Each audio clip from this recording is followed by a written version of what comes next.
Dans cette vidéo, nous allons voir l'histoire captivante d'une jeune dame qui a perdu un business qui générait 3 millions de francs par semaine à cause d'une simple erreur qui paraissait insignifiante. Nous allons plonger dans cette histoire et voir en détail les dessous de cette histoire. Mais en plus de ça, quelles leçons pourrons-nous véritablement en tirer? Pour ceux qui ne me connaissent pas, je suis Ismaël Soumoro, je suis e-commerçant, ça fait maintenant plus de 4 ans. Ici, j'aide les e-commerçants à scaler leur boutique grâce à une stratégie toute simple, la stratégie de l'océan bleu. Donc si tu veux scaler ta boutique, si tu veux générer beaucoup plus d'argent, n'hésite surtout pas à prendre un appel à découverte avec moi, un appel stratégique dans lequel on va voir ensemble si les méthodes que j'utilise peuvent te permettre d'augmenter considérablement tes ventes e-commerce. En plus de ça, si tu n'es pas très doué en Facebook Ads, il y a une formation gratuite qui peut te permettre de générer 3 000 millions de francs par mois. Et si tu vas aller encore plus loin, j'ai une formation payante dans laquelle j'ai mis tout mon savoir-faire en matière de publicité Facebook Ads. Donc n'hésite pas, tous les liens sont en description pour voir ces différentes stratégies.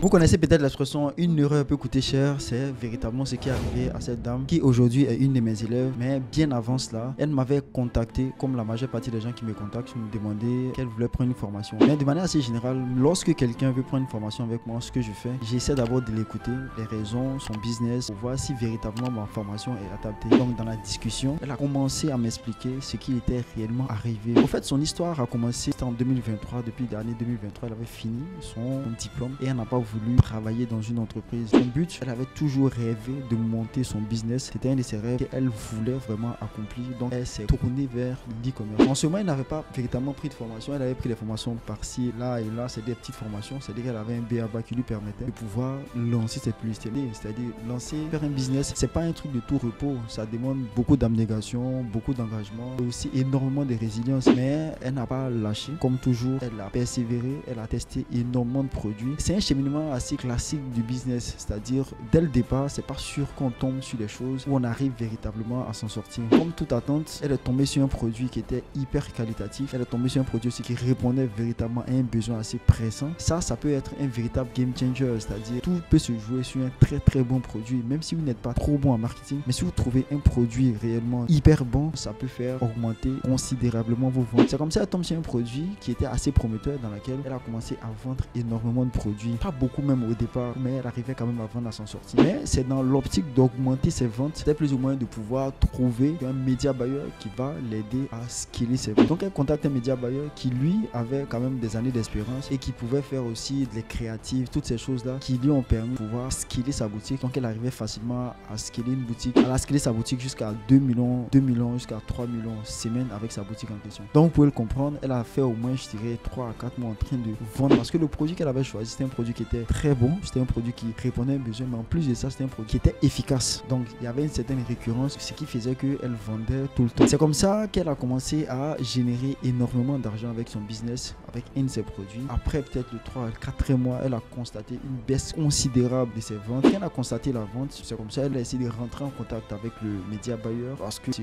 rendait compte que ses ventes n'étaient pas au beau fixe. Et le média buyer lui a fait savoir que l'algorithme était quelque chose d'assez capricieux, qu'aujourd'hui elle n'avait pas de vente, qu'il va essayer encore de refaire certaines publicités. C'est comme ça elle a persévéré, mais les ventes ne faisaient que décroître au fur et à mesure. Elle ne comprenait pas d'où venait le problème pendant que les ventes chutaient.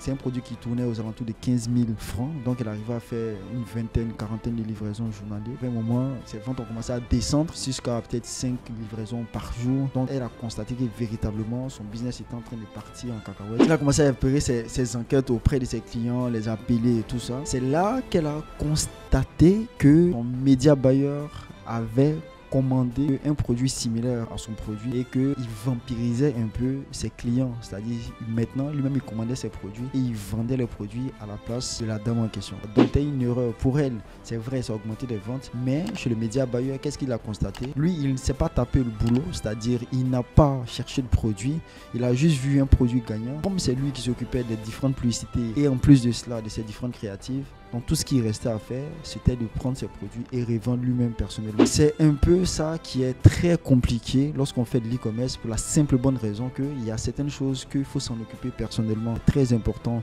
C'est-à-dire que le choix des produits et le choix de stratégie marketing, et en plus de cela de la publicité.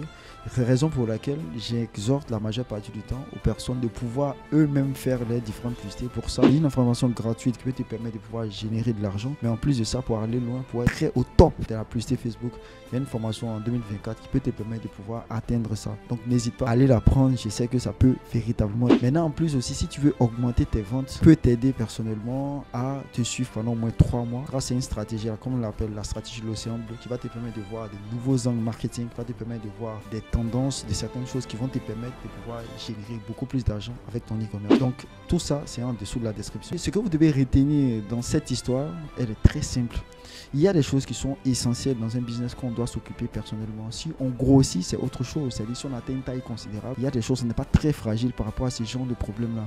Mais au départ, il est primordial de nous-mêmes s'occuper de publicité, de certaines choses, comme les stratégies marketing et tout ça. Mais en plus de cela, l'une des choses aussi que je peux aussi vous suggérer, c'est de brander vos différents produits. Si vous avez la capacité d'avoir un branding assez fort, de brander vous-même vos produits et de protéger vos marques directement, souvent à l'OAPI et autres consorts, parce que c'est des choses qui vous protègent contre ces abus, contre ces différentes choses en question. C'était un peu l'histoire de cette dame-là, et aujourd'hui, c'est une de mes élèves. Elle a décidé de prendre une formation pour elle-même se former, pour éviter de tomber encore dans ces différents pièges-là. Si vous voulez vous-même faire de l'e-commerce, il va falloir comprendre l'envers du décor, même si vous confiez ces choses-là, parce qu'il peut arriver, parce que j'ai le même problème avec encore une de mes élèves avant de terminer, qui elle, je dis bien pour elle, elle a eu du chantage littéralement de son média buyer, parce que le gars arrivait à faire beaucoup plus de ventes pour elle. Vous pouvez comprendre, c'est les situations dans lesquelles vous pouvez vous trouver.